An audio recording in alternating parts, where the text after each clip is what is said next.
गई इंदिये सुकाये, जोगे वेदे कसाय नाणेय, संजम दंसन लेसा, भविया सम्मत सन्नी आहारे, गुणजीवा पज्यती, पाना सन्नाय मग्गणा ओय, उव ओगो वियकमसो, विसम तु परुवणा भणिया, झाणाविय पज्जाविय, जाय कुलकोडी संजू आसव्वे, गहनादियेण भणिया, कमेन 24 ठाणानी. अंतिम शासन नायक 1008 भगवान महावीर स्वामी की जय. द्वादशांग श्रुतदेवी की जय. स्वाध्याय कक्ष संपेपर्यंत आपणा सर्वांना चतुर्विध आहाराचा त्याग असणार आहे. 24 ठाण चर्चा अंतर्गत आम्ही आमच्याच पर्यायींचं कथन ऐकतो आहे आणि वाचतो आहे. आणि आम्ही पूर्वभवामध्ये कशा कशा रीतीने भ्रमण केलेला आहे, कोणकोणती अशुद्ध दशा आमच्या जीवनात आम्हाला प्राप्त झालेली आहे आणि आज आम्ही कोणत्या दशेमध्ये आहोत, या सर्वांचं वर्णन आपण या 24 ठाणाच्या अंतर्गत बघतो आहे. आमची मार्गणा सुरू आहे. काय मार्गणा? योग मार्गणा. आणि या योग मार्गणेमध्ये आहारक काय योग आणि आहारक मिश्र काय योगाचं वर्णन आपण बघतो. यामध्ये आहारक शरीराचं वैशिष्ट्य सांगताना पहिल्यांदा तर त्यांनी सांगितलं आहारक काय योगामध्ये 2च संयम आहे, सामायिक आणि छेदोपस्थापना. आहारक काय योगामध्ये सम्यक्त्व कोणतं होत नाही, तर मिथ्यात्व असत नाही, तिथे सासाधन असत नाही आणि उपशम सम्यक्त्व पण असत नाही आणि मिश्र सम्यक्त्व पण असत नाही. 2च सम्यक्त्व तिथे असू शकतात, क्षायोपक्षमिक सम्यक्त्व आणि क्षायिक सम्यक्त्व. हे सगळं प्रकरण आपण बघितलेलं आहे. आणि आता आमचं आहारक शरीराच्या विशेषता काय आहे हा प्रश्न सुरू आहे. पान नंबर आहे 104 नंबरचं पेज. आहारक शरीर. पहिल्यांदा आता आहारक शरीराबद्दल हे आम्हाला बघायचं आहे की आहारक शरीर जे आहे हे आहारक वृद्धी संपन्न मुनींना त्या ठिकाणी प्राप्त होऊ शकतं. म्हणून पहिलं तर वृद्धी संपन्न मुनी ज्यांनी 7व्या गुणस्थानात आहारक शरीराची प्राप्ती केलेली आहे, ही वृद्धी ज्यांच्या जीवनात मिळालेली आहे, त्यांना 6व्या गुणस्थानात हे शरीर त्या ठिकाणी उत्पन्न होऊ शकतं. हे शरीर उत्पन्न होण्याची कारण पण आपण बघितलेली आहे. असंयमाचा परिहार करण्यासाठी, नंतर तत्वामध्ये कोणती सूक्ष्म शंका असेल तर त्याचं निरसन करण्यासाठी हे शरीर त्या ठिकाणी बाहेर पडतं, मुनींच्या मस्तकातून बाहेर पडतं. अशी ही आहारक शरीराची ठळक वैशिष्ट्ये आहे. आता आणखी वैशिष्ट्ये कोणती? तर हे जे शरीर आहे हे सप्त धातूंनी विरहित असतं. रक्त, मांस, भू, मज्जा हे त्याच्यामध्ये काहीही नसतं, म्हणून सप्त धातूंनी ते रहित आहे. नंतर ते शरीर जे आहे त्यांचा तो जो पुतळा निघतो, 1 हस्त प्रमाण आहे. 1 हस्त प्रमाण कुणाचं घ्यायचं आहे? 1 हस्त प्रमाण 1 हस्त प्रमाणाचा पुतळा निघतो. पण 1 हस्तामध्ये प्रमाण कोणतं घ्यायचं? कोणाच्या हाताचं घ्यायचं? ज्या व्यक्तींचा आहे त्यांच्या. हा, ज्या व्यक्तींचा तो पुतळा आहे, म्हणजे ज्या मुनींच्या शरीरातून बाहेर पडत आहे त्यांच्याच 1 हात प्रमाण हा पुतळा आहे. नंतर आता हे जे शरीर आहे त्यांचं, त्या पुतळ्याचं, याचा शरीराचा आकार कोणता असतो? कोणतं संस्थान त्या ठिकाणी असतं? तर समचतुरस्र संस्थान असतं. जे आम्ही तीर्थंकरांच्या 10 अतिशय जन्माच्या त्याच्यामध्ये बघतो की समचतुरस्र संस्थान तीर्थंकरांचं देखील जन्मतः समचतुरस्र संस्थान असतं. भोगभूमीतल्या जीवांचं देखील समचतुरस्र संस्थान असतं. देवांचं, वैमानिक देवांचं पण समचतुरस्र संस्थान असतं. अशा काही ठळक विशेषता आहे की त्या ठिकाणी समचतुरस्र संस्थान असतं. या पुतळ्याचं देखील असं समचतुरस्र संस्थान असतं. म्हणजे अतिशय रेखीव सुंदर असं ते शरीर आहे. भलाई ते दिसत नाही कुणाला, पण त्यांची जी आकृती आहे ती अत्यंत सुंदर सुडौल अशा प्रकारची असते. नंतर अस्थिबंधनाने रहित आहे म्हणजे त्यांना संवहन नाही, कारण रक्त मांस हाड वगैरे काहीही शरीरात नाही, म्हणून त्या ठिकाणी संवहन म्हणजे हाडांची रचना देखील नाही, म्हणून संवहनाने ते रहित आहे. आणखी संवहन कुणाला नसतं? आता जसं आहारक शरीरामध्ये संवहन नाही, असं कोणत्या ह्याच्यामध्ये संवहन नसतं? एकेंद्रिय जीवाला. एकेंद्रिय जीवाला. आणखी देव आणि नारकी. हा, देव आणि नारकी यांनाही संवहन नसतं, कारण त्यांचंही शरीर वैक्रियक आहे, तिथेही संवहनाची गरज नाही, संवहन त्यांना पण नाही आहे. नंतर चंद्रकांत मणि से निर्मित की तरह अत्यंत स्वच्छ होता है, हंसासारखं धवल असं त्यांचं ते शरीर म्हणजे पुतळा असतो तो इथे चंद्रकांत मण्यांनी निर्मित अशा प्रकारचा स्वच्छ सुंदर असा तो पुतळा आहे. नंतर 1 हस्त प्रमाण अर्थात 24 व्यवहारांगुल परिमाण वाला होता है, म्हणजे आमचा हात साधारणतः तेवढा लांब असतो आणि 24 अंगुल प्रत्येकाने आपल्या माप केलं तर, आणि शरीराची उंची 3.5 हात आमच्या अशा प्रकारची असते. तर या ठिकाणी 24 व्यवहार अंगुल प्रमाण 1 हात प्रमाण असं त्यांचं शरीर आहे. नंतर उत्तमांगातूनच म्हणजे मस्तकातूनच ते निर्माण होतं आणि अप्रतिहत गमन आहे, म्हणजे जेव्हा तो पुतळा बाहेर पडतो कुणाही जवळ, म्हणजे ज्यांनी शंका निरसन करणारे आहे त्यांच्याजवळ, मुनींजवळ जाईल, केवलींजवळ जाईल, त्यावेळेला त्यांच्या पुतळ्याच्या माध्यमातून कुणाही जीवाला अडथळा होत नाही आणि कोणीही त्या पुतळ्याला देखील प्रतिबंध करू शकत नाही, अडथळा करू शकत नाही, अशा प्रकारचं अप्रतिहत गमन त्या ठिकाणी आहे. आणि जे गमन आहे हे श्रेणी पंक्तीनुसार आहे. जसं त्यांना तिरप जायचं असेल एखाद्या ठिकाणी तर तिरपे नाही जाऊ शकत, सरळ जातील, सरळ गेल्यानंतर त्या ठिकाणी मुख मोडतील आणि मग त्या दिशेने गमन करतील. म्हणजे जसं विग्रह गतीमध्ये मोडे म्हणजे अशा प्रकारचं गमन आहे आकाश पंक्तीला अनुसरून, तशाच प्रकारचं गमन आहारक शरीराच्या पुतळ्याचं देखील आहे.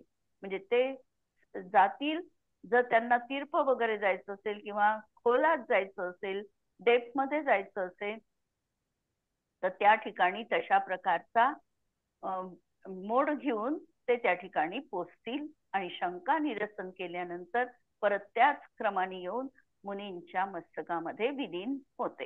अशा प्रकारे उत्तम अंगातून तो पुतळा बाहेर पडतो. यालाच आहारक समुद्घात असं देखील म्हटल्या जातं. आहारक समुद्घात म्हणजे आहारक पुतळ्याची निर्मिती आहे आणि तीच क्रिया तिथे पण घडणार आहे. नंतर हा पुतळा जो निघणार आहे याची प्राप्ती, रुद्धीची प्राप्ती 6व्यात जरी झाली तरी उपयोग केला की त्यांचं गुणस्थान 6वं होणार आहे आणि म्हणून हे 6व्या गुणस्थानातच या मुनिराजांना हा पुतळा त्या ठिकाणी असतो, होणार आहे. आता या अनुषंगाने प्रश्न परत की त्यांचे जे शरीर आहे या शरीरामध्ये निगोदी जीव राहत नाही. साधारणतः औदादिक शरीरामध्ये निगोदी जीवांचा निवास असतो. आमचं जे शरीर आहे या ठिकाणी आमच्या शरीरात निगोदी जीवांचा निवास आहे, पण अशी काही 8 क्षेत्र आहे की ज्या ठिकाणी निगोदी जीवांचा निवास नसतो. तर आहारक शरीरामध्ये देखील निगोदी जीव राहत नाही. आणखी नंतरचा प्रश्न आहे की या आहारक शरीराची जी बंध होतो, आहारक शरीराचा जो बंध आहे हा कोणत्या गुणस्थानात होऊ शकतो? आहारक शरीर जे औदारिक शरीर, वैक्रियक शरीर, आहारक शरीराचाही तसा बंध आहे, तर हा बंध कोणत्या गुणस्थानात होतो? हा बंध होतो 7व्या गुणस्थानात. 7व्या नाही, 7व्या गुणस्थानामध्ये हा बंध होतो. 7व्या गुणस्थानापासून 8व्या गुणस्थानाच्या 6व्या भागापर्यंत हा बंध होतो. हा काही निरंतर बंध नाही आहे, त्याच्यामुळे ह्यामध्ये कुठेही तो बंध होऊ शकतो. म्हणून 7व्या गुणस्थानापासून 8व्या गुणस्थानाच्या काही प्रश्न? 7व्या गुणस्थानात बंध होतो आणि 6व्या गुणस्थानात मग पुतळा निघतो. हा, 6व्या गुणस्थानात पुतळा निघतो. म्हणून 7व्या गुणस्थानामध्ये याचा बंध संभवनीय. 7व्या गुणस्थानापासून 8व्या पण मध्ये आणि 6व्या भागापर्यंत आहारक शरीराचा बंध होऊ शकतो. आणि जेव्हा ते त्याचा उपयोग करतात त्यावेळेला त्यांचं गुणस्थान 6वं होतं. कारण कधीही प्राप्ती जी आहे ही विशुद्ध परिणामान्य होतो आणि त्या वृद्धीचा उपयोग ज्या वेळेला करतात त्यावेळेला ते शुभामध्ये येतात आणि म्हणून त्यांना 6वं गुणस्थान त्या ठिकाणी असतं. आता प्रश्न, या आहारक शरीराचं अस्तित्व म्हणजे सत्व, सत्व म्हणजे त्याची सत्ता ही कोणत्या गुणस्थानापासून कोणत्या गुणस्थानापर्यंत असू शकते? बंध सांगितलं आपण 7व्या गुणस्थानाच्या पासून 8व्याच्या 6व्या भागापर्यंत. उदय त्याचा असतो 6व्या गुणस्थानामध्ये आणि या प्रकृतीचं सत्व किती गुणस्थानात असणं शक्य आहे? फक्त 6व्या गुणस्थानात. सत्व 7व्यात तर बांधली आहे, मग 7व्यात तर सत्व आहे. 6व्या गुणस्थानात सत्व सत्व विचारायचं म्हणजे अस्तित्व कुठे कुठे दिसणार आहे. हे पहा, 7व्यात तर बांधली म्हणजे 7व्यात तर सत्व आहे. 8व्याच्या 6व्या भागापर्यंत बांधू शकतो म्हणून तिथपर्यंतही सत्व आहे. 6व्यात तर उदय येतो म्हणून 6व्यातही सत्व आहे. 6, 7, 8. 6, 7, 8. अजून कोणाचं वेगळं? दुसऱ्यातच आहे. दुसऱ्यापर्यंत. दुसऱ्यापर्यंत आहे सत्व विच्छुत्ती दुसऱ्यात होतं. सत्व विच्छुत्ती दुसऱ्यात. आता पहा उत्तर काय आहे. याचं सत्व आहारक चतुष्काचं सत्व म्हणजे आहारक द्विकचं म्हणा, आता आहारक शरीर आणि आहारक अंगोपांग याचं सत्व हे पहिल्या गुणस्थानात आहे. दुसऱ्यात फक्त नाही, 3 पासून 14 पर्यंत याचं सत्व असू शकते. जर त्यांनी समजा मुनींना त्यांना प्राप्त झालं, आहारक वृद्धी प्राप्त झाली आणि त्याचा त्यांनी उपयोगच केला नाही तर ते सत्व त्यांचं 14व्या गुणस्थानापर्यंत पण राहू शकतं. 14व्या गुणस्थानात औदारिक शरीरामध्ये त्याचा बदल होऊन त्याचं ते सत्व नष्ट होतं. कारण तिथे औदारिक शरीराचाच उदय आहे म्हणून ते सत्व तिथे औदारिक शरीर रूपाने परिणमून म्हणजे संक्रमित होऊन त्या ठिकाणी उदयात येऊन नष्ट होईल. सत्व राहू शकतं, सत्वाला काही बिघडलं नाही आहे. फक्त सत्व दुसऱ्या गुणस्थानात त्याचं सत्व राहत नाही. आहारक द्विकचं पहिल्याही गुणस्थानात आहारक द्विकचं सत्व असू शकतं. कल्पना करा, एखादे मुनिराज आहे आणि त्यांना आहारक शरीराची प्राप्ती झालेली आहे. आहारक शरीराची प्राप्ती झाल्यानंतर 6व्या 7व्या गुणस्थानात ते आहे, परंतु समजा त्यांना त्या ठिकाणी त्यांचं गुणस्थान बदलून जर ते 5व्यात 4थ्यात आले आणि मिथ्यात्वाचा उदय आला तर आहारक सत्ता असताना सुद्धा ते जीव मिथ्यात्वात येऊ शकतात. आणि मिथ्यात्वात आल्याबरोबर प्रक्रिया इकडे ही होते की आहारक द्विकची उद्वेलना सुरू होते. उद्वेलना सुरू होते याचा अर्थ ती जी काही कर्म प्रकृती त्यांनी बांधलेली आहे ती आता औदारिक शरीरादीमध्ये परिवर्तित होते. उद्वेलना होते हा शब्द विशेष आहे.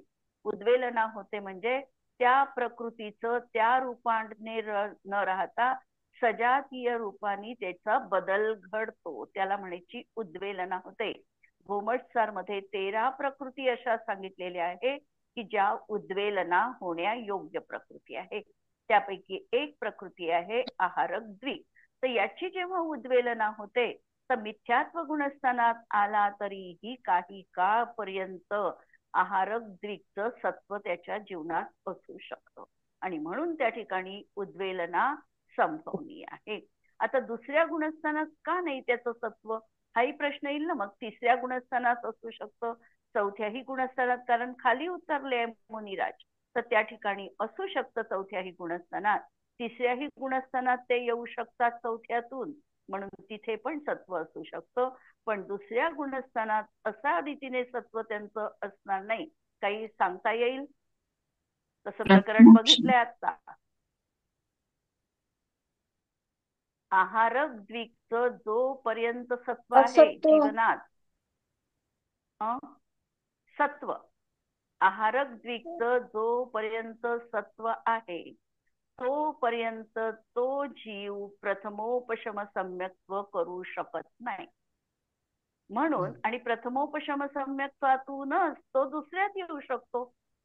त्यामुळे दुसरं गुणस्थान आहारक द्विकचं सत्व असताना कुणालाही होणं शक्य नाही.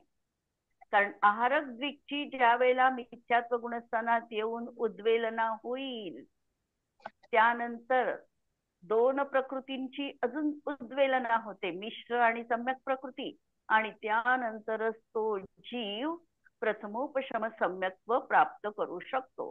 पहिल्यांदा आहारक द्विकची उद्वेलना होते. म्हणून आहारक द्विकचं जोपर्यंत सत्व आहे तोपर्यंत त्या जीवाला प्रथमोपशम सम्यक्त्व होत नाही आणि म्हणून त्या जीवाला दुसरं गुणस्थान होऊ शकत नाही. आणि बाकीचे गुणस्थान मात्र आहारक द्विकचं सत्व असताना होऊ शकतात. म्हणजे 1 ते 14 अपवाद दुसऱ्या गुणस्थानाचा. क्लिअर? की यावर काही प्रश्न?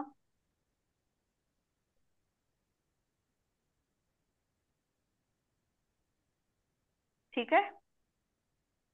आता कारमाण कायोग आपण बघू. आता कारमाण कायोगाचं आपल्याला वैशिष्ट्य माहिती आहे. कारमाण कायोग हा नियमपूर्वक जोपर्यंत आहार वर्गणा ग्रहण करत नाही तोपर्यंत कारमाण कायोग असतो. हा जास्तीत जास्त 3 समयपर्यंत राहू शकतो आणि हा कारमाण कायोग कोणत्याही गतीमध्ये जाणाऱ्या जीवाला संभवू शकतो. आणि या कारमाण कायोगामध्ये गुणस्थानं होतील ती फक्त किती होतील?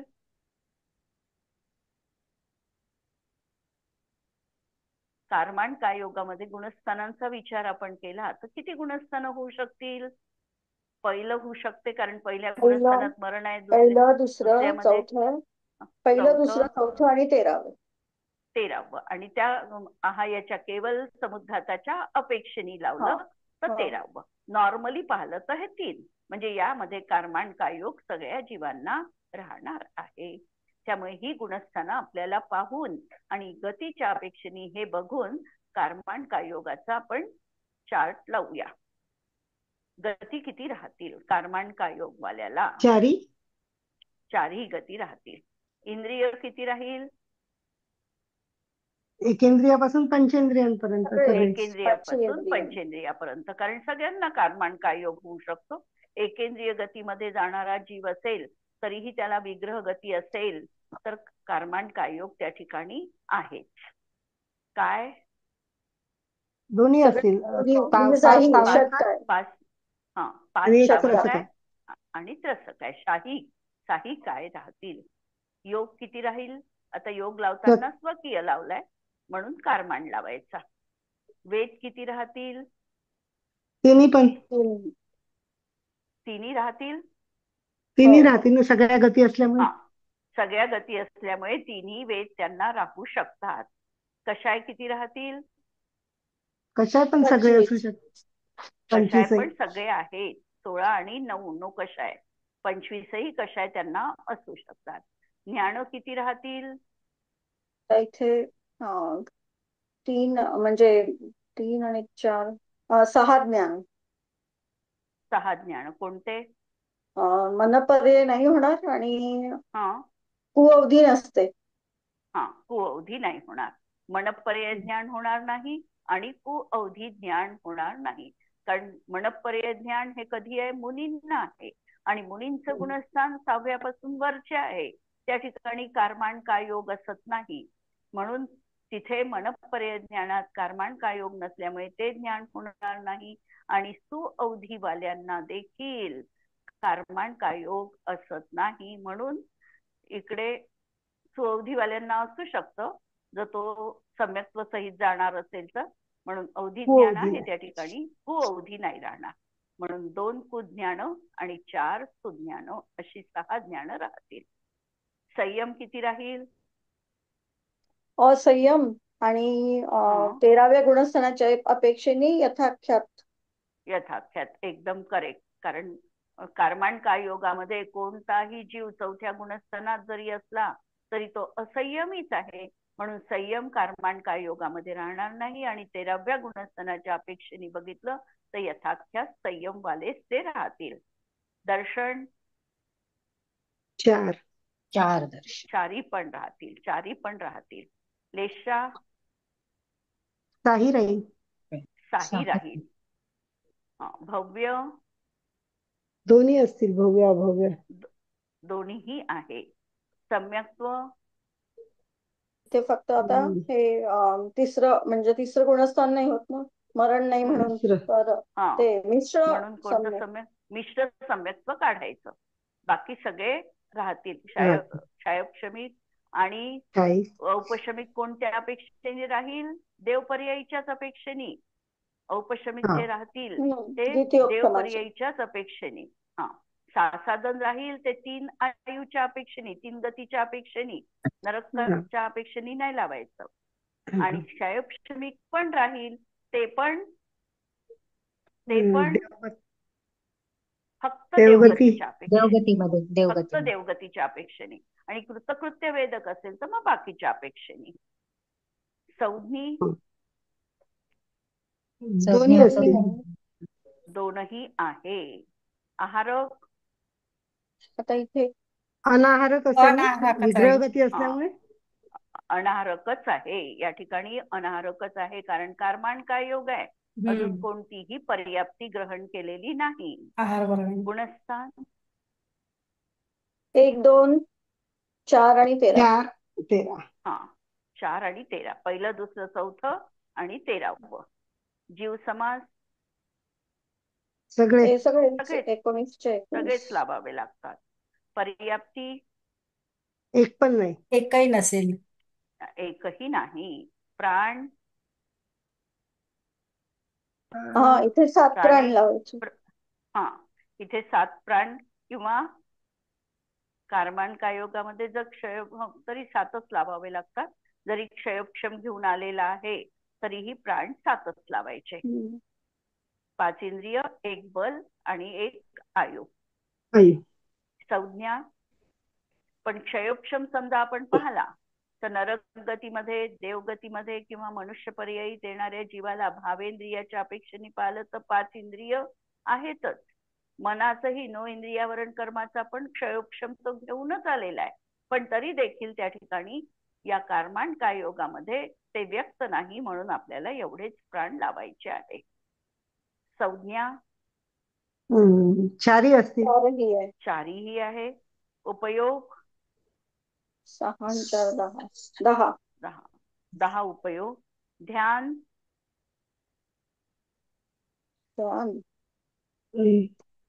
अर्थ, रौद्र आणि धर्म.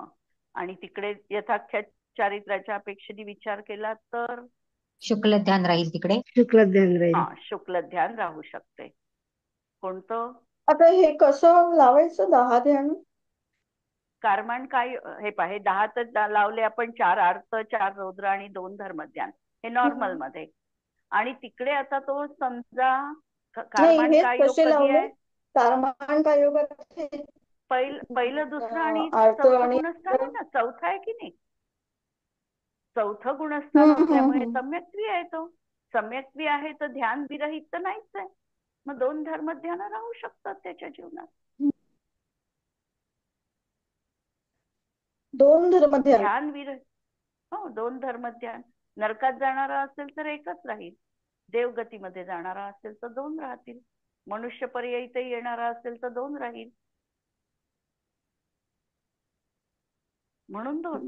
भोगभूमीमध्ये जाणारा जीव असेल 2 राहील. आश्रव आणि तिकडे मग आपण कोणतं लावू? यथाख्य चारित्रामध्ये धर्मध्यान, सूक्ष्म क्रिया प्रतिपादी. शुक्ल ध्यानाचा एक भेद. आश्रव 5 मिथ्यात्व आहे, अविरती 5 आहे सगळ्या, मिथ्यात्व, 12 विरती, 25 कषाय कषाय आणि 25 1 योग. आणि योग 1. 25 जाती 84 लाख, जाती चारी गती चारी संबंधी, हा, आणि आणि कुल पण कुल चारी गती. 150 चारी संबंधीचे 199 चारी गती संबंधीचे कुल लावावे लागतील. आता भाव लावायचे आहे कारमाण काय योगामध्ये. भाव कसा लागेल? औपशमिक भावाचा कोणता प्रकार लागेल? दोन्ही नाही लागणार ना? एक लागेल. सम्यक लागेल. सम्यकचं लागू शकतं ना? हा, सम्यक लागू कारमाण, शकते. हा, देव पर्यायीच्या अपेक्षेने सम्यक लागू शकते, म्हणून एक औपशमिक भाव राहील. नंतर क्षायिक भाव. क्षायिक सम्यक असू शकते. क्षायिक सम्यक असू शकते. आणखी 13वं पण गुणस्थान लावलेलं आहे. 13व्या गुणस्थानाच्या अपेक्षेने 9 पण राहील मग. हा, 9 पण राहतील, म्हणजे या अपेक्षेने 1 राहील आणि त्या अपेक्षेने 9 पण भाव राहतील. क्षायोपशमिकच्या अपेक्षेने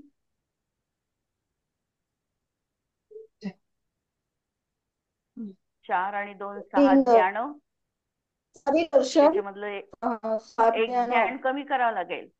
3 आणि 2 5 ज्ञान लावावे लागतील. म्हणजे पर्याय कमी करावं लागेल, केवल कमी करावं लागेल. केवल का कमी करायचं?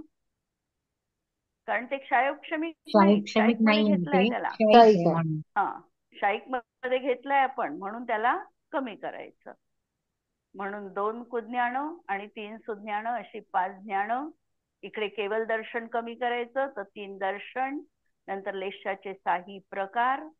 नंतर क्षायोपशमिक मध्ये दर्शन, क्षायोपशमिक सम्यक दर्शन आहे, संयम नाही किंवा सकल संयम नाही किंवा देश संयम नाही, दोन्ही संयम नाही, अशा तऱ्हेने भाव त्या ठिकाणी लावावे लागतील. 14 भाव लागतात क्षायोपशमिक मध्ये. आणि औदैक भावामध्ये आता काय कमी होईल? औदैक भाव 21. गती आहे, इंद्रिय आहे, सगळेच आहे, म्हणून 21च्या 21 पण आहे. आणि पारिणामिक भावामध्ये तिन्ही पण राहील. तिन्ही पण लावावे लागतात. आता कारमाण काय योग किसे कहते है? प्रश्न पहा. कारमाण काय योग किसे कहते है? ज्ञानावर्णादिक अष्टकर्मों के समूह को अथवा कारमाण नाम कर्म के उदय से होने वाले काय को कारमाण काय कहते है? पहिल्यांदा कारमाण कायाची व्याख्या दिली की 8 कर्मांचा जो समूह आहे, ज्ञानावर्णादी 8 कर्मांचा समूह, त्याला म्हणायचं कारमाण शरीर. किंवा कारमाण नामकर्माच्या उदयाने जी शरीर प्राप्त झालेलं आहे ते कारमाण शरीर. कारमाण शरीर आणि तैजस शरीर या दोहोंचाही निरंतर उदय असतो, म्हणून ह्या 2 प्रकृती निरंतर ध्रुव उदयी प्रकृती म्हटलेल्या आहे. कारमाण आणि तैजस या 2 प्रकृती कशा आहे? ध्रुवोदयी प्रकृती आहे. जसं ध्रुवबंधी असतात प्रकृती, त्याप्रमाणे काही कर्मांचा निरंतर उदय आहे, त्याला म्हणायचं ध्रुवोदयी. तर ह्या कारमाण शरीराचा आणि तैजस शरीराचा याला द्विक म्हटलेला आहे आणि याचा उदय निरंतर असतो. आणि या कारमाण काय योगाच्या माध्यमातून, म्हणजे कारमाण शरीराच्या माध्यमातून जे आत्मप्रदेशांचं परिस्पंदन होणार आहे त्याला कारमाण काय योग कहते है. उसके द्वारा होने वाले योग, त्यांनी काय केलं? कारमाण कर्षण, कर्मापकर्षण शक्तियुक्त, म्हणजे ते कारमाण शरीर फक्त कर्माला ग्रहण करू शकतं, कर्माला आकर्षित करू शकतं. कारमाण शरीर नो कर्म वर्गणांना ग्रहण करू शकत नाही. त्याच्या माध्यमातून केवळ कर्मग्रहणाची प्रक्रिया तिथे संपन्न झालेली आहे. असा जो आत्मप्रदेशामध्ये त्यावेळेला असलेला जो परिस्पंद आहे त्याला कारमाण काय योग म्हणायचं. कारमाण शरीर के निमित्त से जो योग होता है उसे कारमाण काय योग कहते हैं. इसका तात्पर्य यह है कि अन्य औदारिकादि शरीर वर्गणाओं के बिना केवल एक कर्म से उत्पन्न हुई वीर्य के निमित्त से आत्म प्रदेश परिस्पंदन रूप जो प्रयत्न होता है उसे कारमाण कायोग कहते हैं। कारमाण कायोगाची व्याख्या लक्षात आलेली आहे। क्या कारमाण कायोग मात्र विग्रह गति में ही होता है? विग्रह गतीतच आहे का कारमाण कायोग? नाही, 13व्या विग्रह गुणस्थानात गतीशिवाय नाही. हा 13व्या गुणस्थानात 13व्या देखील गुणस्थानात. केवळ समुद्घाताच्या वेळी कारमाण कायोग राहणार आहे। फक्त तो अपवाद सोडला तर मात्र विग्रह गतीमध्येच कारमाण कायोग असणार आहे। बाकी कुठेही कारमाण कायोग नाही, 13व्या गुणस्थानात राहील आणि विग्रह गतीमध्येच राहील। आणि हा कारमाण कायोग किती काळ राहू शकतो?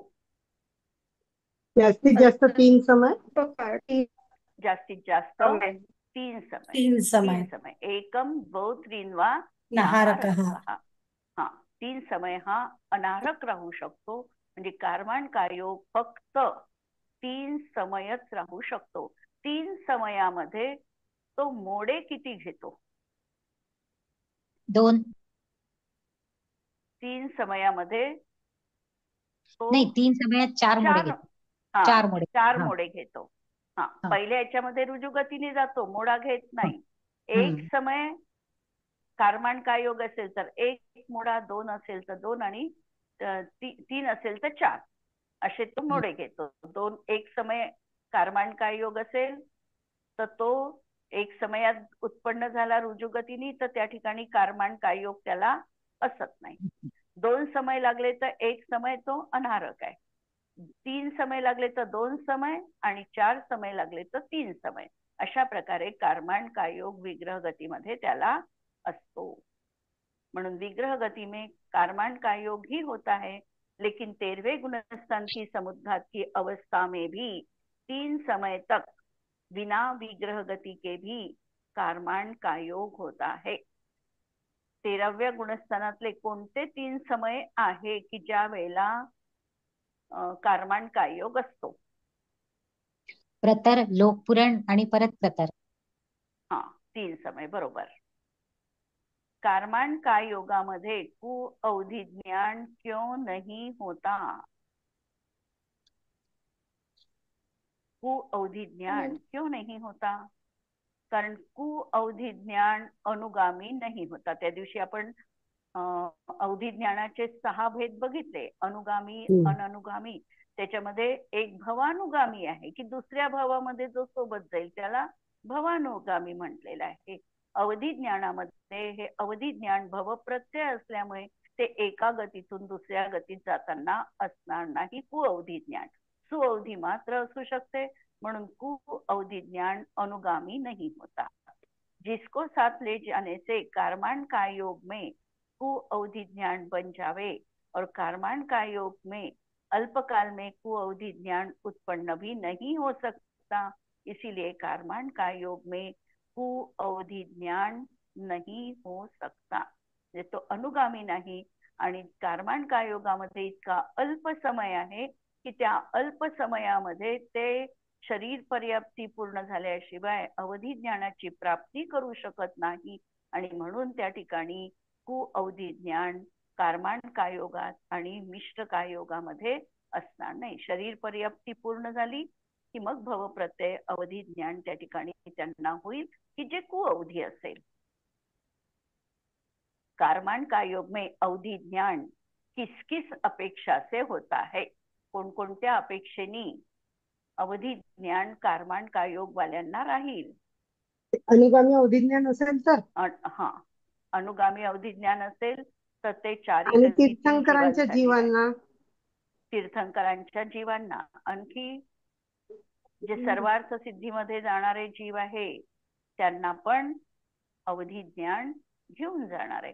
कारण इथे सर्वार्थ सिद्धीमध्ये जाणारे कोण असणार आहे? तर मुनीच असणार आहे। सर्वार्थ सिद्धीमध्ये ज्यांचं बहुतांश वेळा उपशम श्रेणी आरोहण करताना म्हणजे उपशम श्रेणीमध्ये ज्यांचं मरण होतं तेच बहुतांश वेळा सर्वार्थ सिद्धीमध्ये जन्म घेतात। आणि म्हणून सर्वार्थ सिद्धीमध्ये जाणारे जीव पण सम्यक ज्ञानी असतात, म्हणून त्यांना तिथे या कारमाण कायोगामध्ये अवधी ज्ञान असते।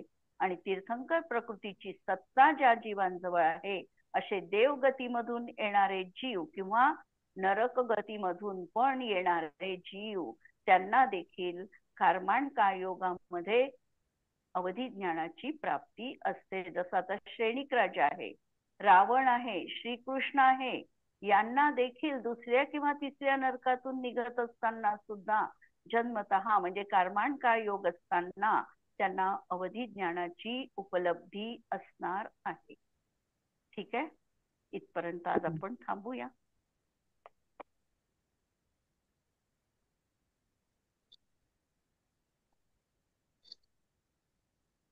त्याद्वादनय षट्द्रव्य गुण पर्याय और प्रमाण का जड़ कर्म चेतन बंध का अरु कर्म के अवसान का कह कर स्वरूप यथार्थ जग का जो किया उपकार है उसके लिए जिन वाणी माँ को वंदना शत बार है, वंदना शत बार है.